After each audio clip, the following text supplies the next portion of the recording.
you wanted the best, you've got the best podcast. The hottest podcast in the world. The Chris Voss Show, the preeminent podcast with guests so smart you may experience serious brain bleed. The CEOs, authors, thought leaders, visionaries, and motivators. Get ready. Strap yourself in. Keep your hands, arms, and legs inside the vehicle at all times, because you're about to go on a monster education roller coaster with your brain.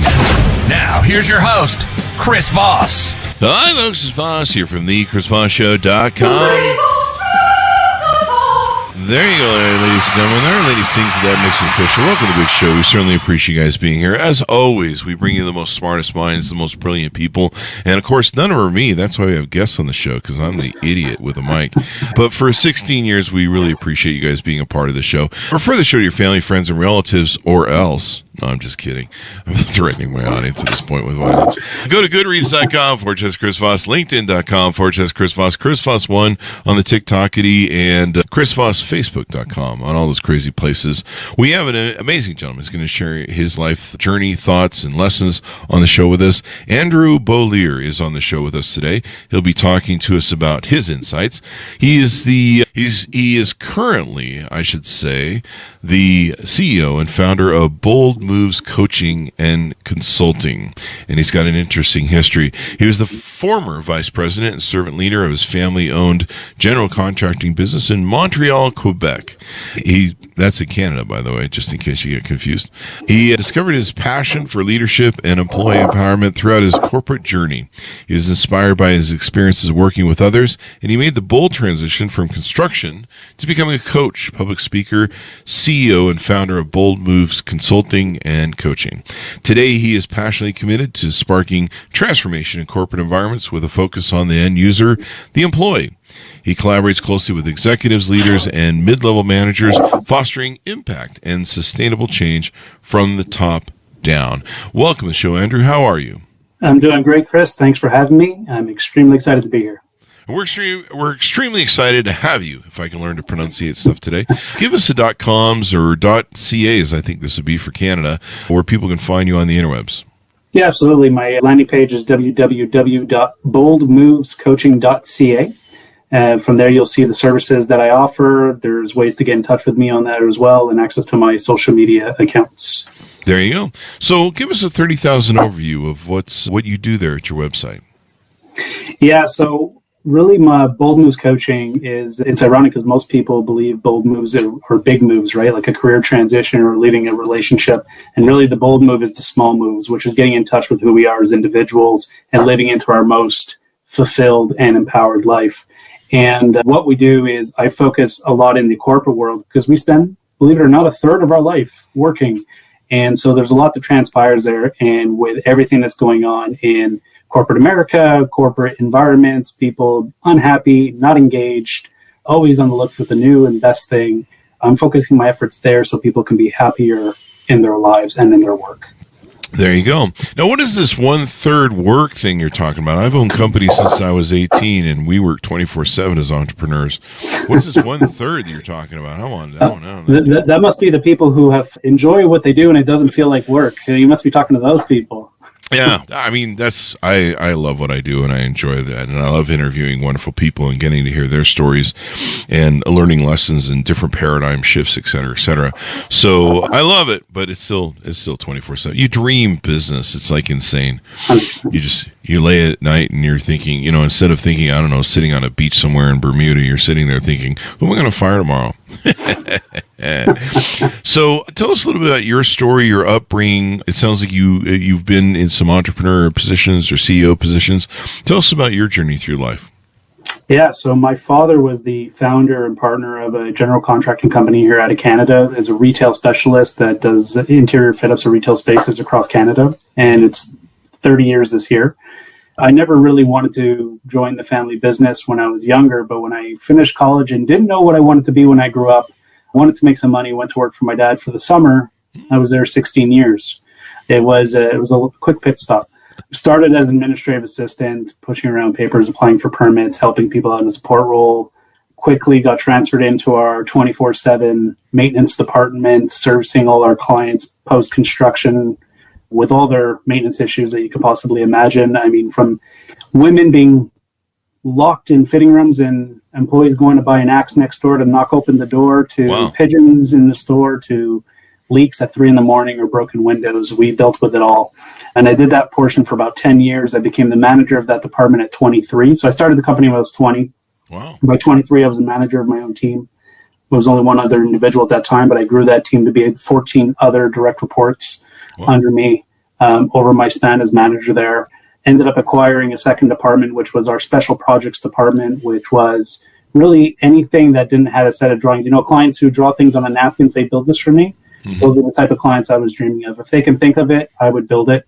Mm-hmm. And so I acquired that department. So a lot of creativity, project management, critical thinking, problem solving, all these amazing skills that I learned during that time.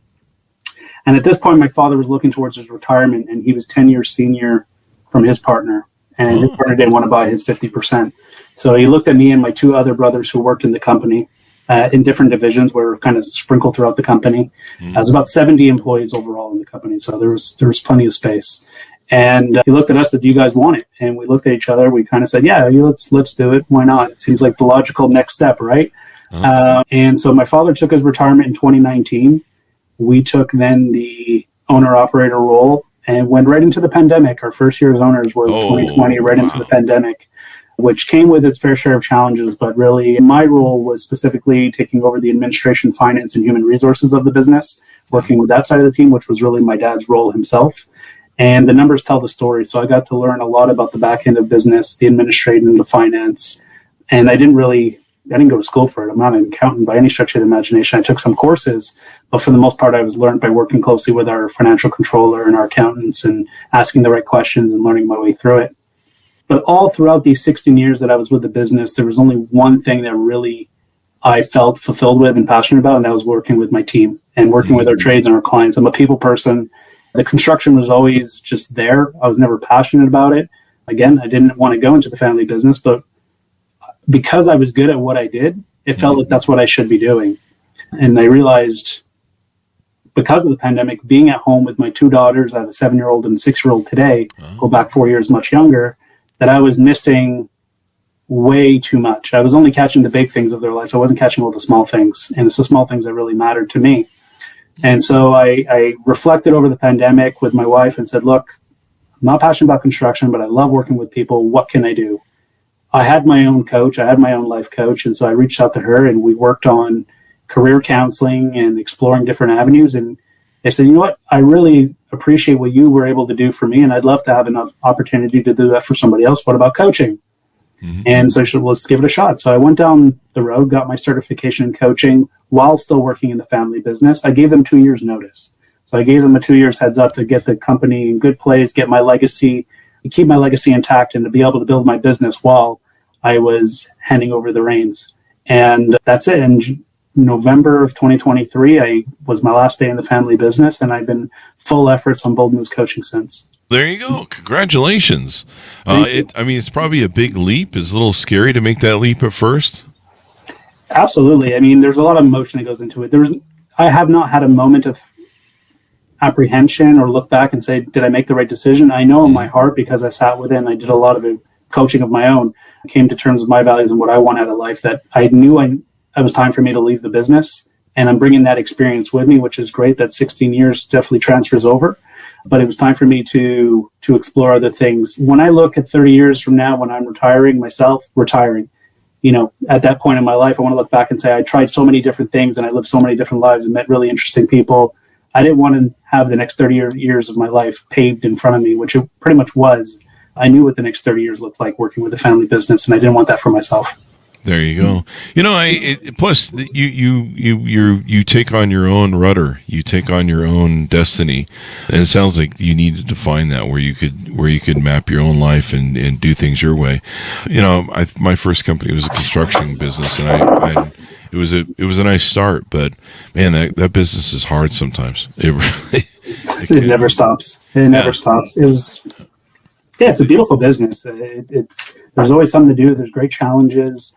but you don't get to stop and celebrate anything because the next headache's waiting for you just around the corner. Yeah. Welcome to being an entrepreneur. It's so great. So what are some of the things you help here with people on your website? I can see that you do some different things like life coaching, career transition, and corporate programs. Flesh some of that out for us, if you would. Yeah, so it's all about the end user, which is the individual. So whether life coaching, career transition coaching, or working in the corporate environments, my purpose, my goal is to allow people to be as fulfilled in their life as a whole as possible. I'm looking at the ensemble, right? And the life coaching, you get to work with people through positive mindsets, behavior changes, mindset. And the career transitions, there's a lot of people who kind of like myself fell into a career path and have stuck with it for so long, but they're not getting that fulfillment from it. Doesn't mean they're unhappy. It just means they're not quite getting energized, right? And feeling that that's where they should be. So I'm working with individuals who are still kind of soul searching and figure out what they want to do with their life. Mm-hmm. And on the corporate side, like I mentioned when we started, there's just such a need for that right now. Corporate environments are struggling. There's with the Gen Zs coming up, they want something new. The current leaders, executives aren't quite sure how to handle them. There's, especially post-pandemic, there's so much a need for a shift in our corporate workplaces. And so part of what I'm doing in that environment is I'm bringing in, it's all on the basis of communication, right? I'm a strong believer that the majority of our problems are in some sort of breakdown in communication, lack thereof, misunderstanding, misinterpretation, didn't use the right form of communication, what have you.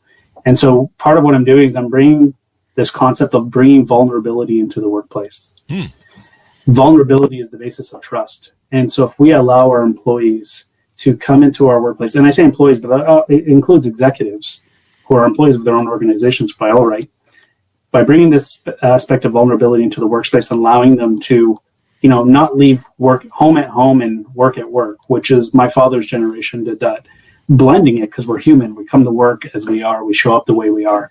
And to be able to normalize talking about how we're currently being in our life. Mm-hmm. And that is going to create a bound of trust. And that's going to lead conversations that can only enhance and develop people. So I'll give you an example. If someone's really struggling at home right now because they're not sleeping well, they're not eating well, because they're stressed from work. I want someone to be able to feel comfortable to come to work and have that conversation with me without feeling shame, without feeling there's going to be judgment, there's going to be consequence. They're going to think I'm going on burnout, which is, a word nobody wants to hear.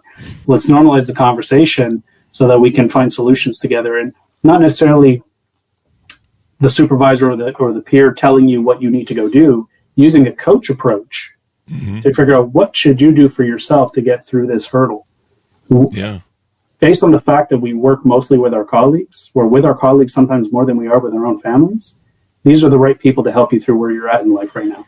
Most definitely. And a lot of people with COVID, they did what you did. They reanalyzed, we reanalyzed and reformatted the podcast during COVID because we just felt like it wasn't serving the broader community of the world. We were just mostly talking about business and Silicon Valley crap, which is impertinent, but it just seemed, in spite of what was going on with COVID, it just seemed really narrow and shallow at the time. Maybe it still seems narrow and, sitting around trying to figure out what Apple and Google are. Like, who gives a shit, really, in the bigger picture of things. And so a lot of people went through that, and I think a lot of people are still doing that. They really took a hard look at their lives. They took a look at their work, and they said, do I really like doing this? Like, why am I doing this? And, they had time to ask those questions. And then a lot of people, they enjoy working at home. I get it. I've worked at home since 2004, when my last partner left and I could run everything from multiple states from the house. I've loved it. I mean, I spent time with my dogs. In fact, when COVID happened, everyone's like, we're going to stay home. I'm like, what do you think? And I'm like, I don't know. I've been doing this since 2004. You guys are jumping on my train. Leave me alone. Get off my dick. But, a lot of people, they realize that family life, they're missing, the work-life balance, I guess you could call it. And, you realize how much time you waste in traffic. driving to and from work. I mean, some people, if you live in LA or New York City or, big cities, you spend 4 hours a day, 2 hours back and forth in traffic away from your family. You just realize, and I've often wondered for years, like I would even tell people that when they call me to speak, I'm like, you could save a whole lot of money if you just let me dial in on Zoom and speak, because number one, you have to pay me for what I call the pants fee, where I have to wear pants and show up at a place. I have to do the suit thing. But, then you're also paying me a TSA pain in the ass fee. That's one of my speaking fees, because I hate flying. I mean, I love flying. The flying part I love, but the TSA, the dealing with, the transients on the bus in a tube flying through the sky sometimes gets annoying. Fortunately, I never had anybody throw a fit on a plane that gets locked down, and I would probably beat whoever that was senseless. But, a lot of people reanalyze their values and stuff. In life coaching, what do you find a lot of people are struggling with nowadays? What are a lot of people reaching out to you for? It's behavior change. So a lot of people are dealing with anxiety. This is not new, but it's definitely becoming more normalized to talk about it. The problem that I have with anxiety is that it's a blanket statement. That's a symptom of what you're actually dealing with. And so we work with causality. So we try to establish what exactly is making you feel off and address those challenges as best as we can. Obviously, there's generalized anxiety and there's medication for it. I'm not talking about those experiences. I'm not a therapist by any stretch of the imagination, but it's working with people who are looking for more positive behaviors. And what people need to recognize with behaviors is there's 4 elements that lead up to it. So one, your behaviors are established by your habits. Your habits are influenced by your daily routines, and your routines are based on your environment.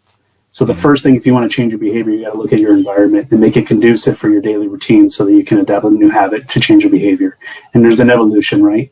And so this is why people who establish New Year's resolutions, often they're trying to go straight for the behavior. I'm going to change who I am over, the stroke of midnight. And that's not how it works. You got to take a look at your environment and set yourself up for success. And it starts with working on small things to build positive momentum so that you can have sustainable change. It's easy to change. Sustainable change is where people want, and that's where they struggle with the most. So there's a lot of that. It's dealing with their own emotions. People who are avoiding, again, post-pandemic, avoiding going to social functions. They don't want to leave the house. They don't necessarily want to go mingle. They don't want to get out of their house and go for a walk because they're so anxious, but they don't know why. And so there's a lot of that on the life coaching side. There you go. I like how you mentioned the anxiety is a symptom of something that's deeper and a problem. I remember years ago, I was having panic attacks, and I went in and they go, you have anxiety. And I'm like, yeah, and I also have fear, happiness, depression, and sadness. Like, what the hell? But this was in the early 2000s, 90s, it was in the 90s. And, a lot of people didn't talk about it back then. And so I had to worm my way through fixing all that stuff as well. And people, like you mentioned, changing behaviors. We can all do that New Year's Eve resolution thing where, we all make resolutions and we change for like a little bit, but it's the long-term things that really hit the pavement. Like I was yelling and screaming on Facebook all the time for the first 2 months of the year because all these people are at my gym that I'm just like, they're not going to be here. Like, exactly. The end of February. And it was funny. The end of February came and I was joking about how I was going to go around to all of them. Just walk up and down the line of treadmills with a giant In-N-Out burger and a shake in my hand, and I'm just like, you should just quit now because you're going to quit at the end of February. You just quit now, and this is really good. And fortunately, I didn't have to resort to that, but everyone left, so you're long term. And we've all done it. I've done it myself. Unfortunately, we all do. We have false hope. Gyms bank on it, right? Yeah, exactly. Yeah. Exactly. They're just banking on it. They're like, yeah, we know what's going to happen. They're going to give us all their money, and then they'll forget to cancel the pay for the rest of the year. Exactly. There's a fundamental. So part of what I'm doing, part of my practice, I try and incorporate neuroscience. So I'm going through neuroscience certifications right now, and they talk about motivation. And in order to be motivated, you need to be in your executive control network, and to do that, you just have to be in action. towards something. A lot of people try to muster up motivation by thinking about it. And so they're in the default mode network and they're sitting there and they're just saying, wow, I'm not feeling motivated to do anything. Well, it's a misconception. You actually have to get up and do something. And by doing that, your body's going to release dopamine because you're building momentum. So start by making your bed, for example, is a rough example. Make your bed. You're going to succeed at it. When you succeed at it, you get a hit of dopamine, and that builds momentum to go to the next thing. So there's some neuroscience that I try to blend into these behavior changes as well. Start with something that you know you're going to be really good at, something you're going to succeed at, and don't try and go for aim for the fences on your first swing. Start with something small. There you go. Because people aim for the fences and go too big, and then when it fails, they're like, "Well, this isn't going to work. I'll just give up." And just like a ship that crosses the water, it's the small little movements back and forth that get you to the dock. You just can't go out there and hit home runs. It takes practice. It's always funny to me that people never understand that to build something of any sort of value or size or scale or worth, really, when it comes down to it, there's a lot of work and practice that takes into it. I'll have people that'll be like, "Hey, Chris, I want to be like you. I want to be a podcaster." And I'm like, "We've been doing it for 15 years, almost 16 years now, and thousands of interviews. So have fun with that." I'll share a story. When I was starting my family business as administrative assistant, my French is not very good. Okay, it's functional at best, and that's now. So 16 years ago, it was not as good as it is now. I was tasked with calling cities to apply for building permits. And a lot of these municipalities, they don't speak a lick of English. And I would pick up the phone. They would say, "Oui, bonjour. Can we help you?" And I would hang up the phone. Pure shock. I was like, "Uh-oh," and I would hang up the phone. And that's how I started my career. I ended up being the owner-operator of this organization. And I can tell you, I was building relationships left, right, and center. It takes work. You're not going to be great day one at anything you do, whether it be from podcasting to social media content to building a business. Like, everything takes work and practice. So there's the moral of the story is continue to improve. And what I tell my clients is compare yourself to who you were yesterday. It's great to have a vision of who you want to be in 10 years. I believe that's really healthy to kind of, try and materialize that. But be better than you were yesterday. And as long as you're better than you were yesterday, the person you're going to be in 7 years from now is going to be a phenomenal version of yourself because you're just continuously improve. Mm-hmm, definitely. Now, one thing you talked about in the corporate programs that you do for your coaching and consulting as well, you mentioned the vulnerability aspect. One of the rules that, I studied Peter the Fifth Discipline, I believe it was, and I can never remember either his name or the title of the book. I got to work on that. But he talked about building a learning organization, and he put a workbook after that. And I was a big fan of that in building culture in my companies when I would start them. And one of the rules we had around the office that I made was the only stupid question is the unasked question. Yeah. And the principle behind it was creating an environment and a culture where people wouldn't be shamed or be, oh, you're stupid. You didn't pay attention in training and you don't know how to work the copier or, whatever it was. Or, you don't know how to sell whatever the aspect is of what we're doing. And it made an environment where, hey, if you don't know something, we're not going to call you stupid. We're not going to shame you. We're not going to, you could be vulnerable, like you mentioned. And we wanted you to ask questions because the guy who slept through part of training and didn't pay attention, he was the guy who was going to cost me $30,000 and breaking some machine or doing something stupid. $30,000 is a little expensive, but there was always some stupid thing. Anytime a client called pissed off because they've been mishandled by a salesperson, it was because the salesperson hadn't followed the way that we would sell stuff and do things, and it usually just hadn't listened to the client. It's really simple. And, I remember we had a mortgage company for 20 years and, the guy would have told him that he wanted a 30-year mortgage and they put him in a 15 and, you're just like, how did you miss that? So there you go, or vice versa. But, it was always somebody, and I've been guilty of that, going through trainings and I don't pay attention and stuff goes by me and I'm like, God damn, I don't know if I should ask about this thing again because people are going to really think I'm dumb and maybe I slept through the whole training. And I think sometimes I did.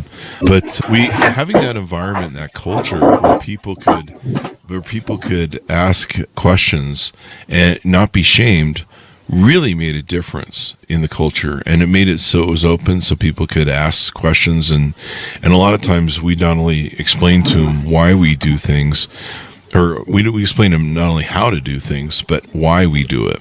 And so they would understand the why behind it, which I think was important in our culture. It's extremely meaningful. So what you're talking about or touching on is really psychological safety. So they felt safe to come in and ask those questions without fear of judgment. And when you feel safe, then you feel that you can be more authentically yourself. You can be more vulnerable and kind of show, hey, I'm not a perfect human being. I am as I am, and I'm going to do my best. Yep. But one of the things that I've learned in the neuroscience part of it is that people want meaning or purpose or impact. Insert your synonym here of whatever that word is these days. But without meaning, so to your why, and Simon Sinek does a great job of talking about the why. But until you understand the why and have clear purpose of the why, you're kind of phoning it in. You don't really know what your purpose is. You're just working towards something without the clear understanding of why it is you're doing what you're doing and what role it plays in the bigger picture. I've seen some companies do onboardings where the person gets to experience every position within the company, or at least every department within the company, to have a full 360 of understanding of how the company works. And I've seen people be onboarded just by, you were hired to do this, I'm going to teach you this, and they don't know what everyone else does. Well, who do you think is going to be more productive and more successful long term? It's usually the person who has the bigger picture. Yep. And the understanding of why things work is so important, because we would explain to them why we built things that way and did things that way, and then they would understand that how our thinking was behind it.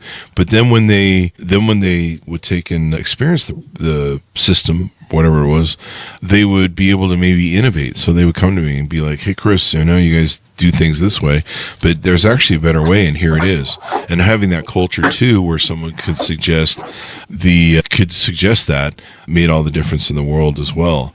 So, we would see that and just go, okay, there you go. And it was just made for great improvements of everything. What other sort of aspects do you look at when you're dealing with career transition? That's always a big deal. You've gone through that now, technically. You help people in that field. Tell us about that. So the first thing that I tell people when they call me for career transition is, first off, is this an impulsive decision? That's the first thing we want to iron out. If you got an argument with your boss the day before and you say, I'm fucking quitting my job, that's an emotional decision. Let's think about that for a quick second. Maybe there's some steps that need to be addressed before that. But let's assume in this example that they've thought it through. They say, something's not feeling right. There's a friction point every day and I'm not sure what it is. I'm not feeling that this is for me. I want to explore something new. The very first thing is identifying to them who they are as an individual without social expectations of external parties. And that's a challenge, because people have expectations of what you should be. People have expectations on how you should show up.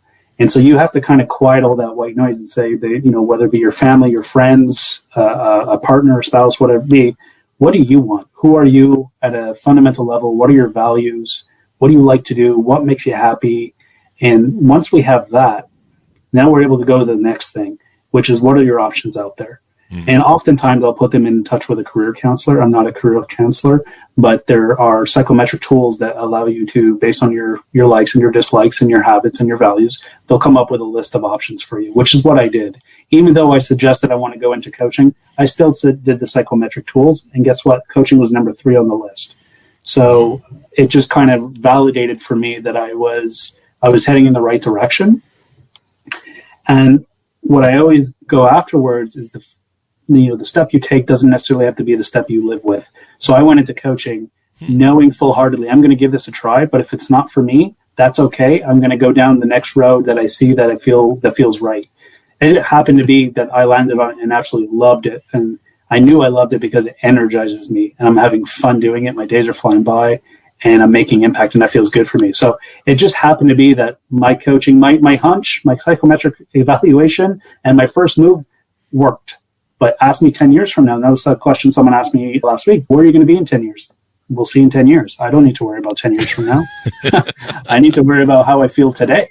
10 years, I don't have a crystal ball. I have no idea where I'm going to be in 10 years. And you don't have control either of it. No, I will be happy in 10 years. How's that? I'm going to continue to be happy. I love that. Yeah, I'm going to be happy in 10 years. I love that. I'm going to be, what are you going to do in 10 years, Chris? I'm going to be happy and hopefully healthy.